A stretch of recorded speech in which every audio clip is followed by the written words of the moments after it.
추미애 법무부 장관이 윤석열 검찰총장에게 보낸 수사 지휘 원문입니다. 법무부는 이번 조치가 검찰청법에 의거한 거라고 밝혔습니다.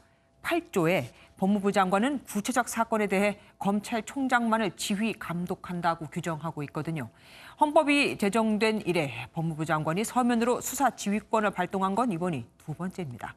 15년 전 천정배 당시 법무장관이 6.25는 통일전쟁 발언으로 고발된 강정구 동국대 교수를 불구속 수사라며 수사 지휘권을 행사했었죠.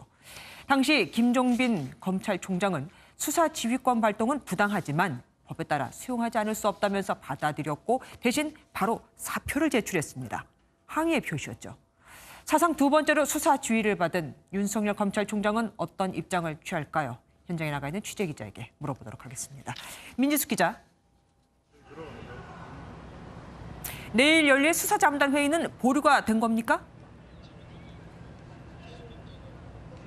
네, 그렇습니다. 자문단 소집을 하루 앞두고 전격 중단 지시가 내려오자 대검은 당혹해하는 분위기가 역력했습니다. 오전에 지휘 공문이 전달된 직후 윤 총장과 대검 부장, 실무진들은 긴급 회의에 들어갔는데요. 조금 전 대검 측은 내일로 예정돼 있던 자문단 회의를 일단 보류하기로 결정했습니다.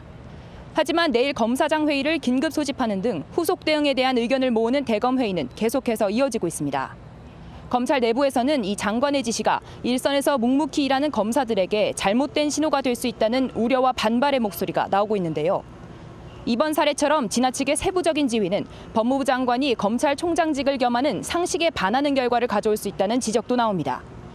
추 장관은 언론의 취재 요청에도 오후 일정을 공개하지 않으며 추가적인 입장을 내지 않고 있습니다. 또 수사자문단 절차 중단을 요구했던 수사팀도 특별한 입장을 내놓지 않았습니다. 그렇다면 기자 검찰 공모 의혹 수사는 앞으로 어떻게 진행이 되는 겁니까? 네, 전문수사자문단 회의는 중단됐지만 외부 전문가들의 심의를 받는 수사심의위원회 절차는 예정대로 열릴 가능성이 큽니다. 수사팀은 오는 9일이나 10일 정도에 열릴 것으로 예상되는 심의위 결과를 지켜볼 것으로 보입니다. 또 이와는 별개로 특임검사에 준하는 독립성을 얻게 된다면 피의자 소환 등 혐의 입증에 필요한 수사에 속도가 붙을 전망인데요.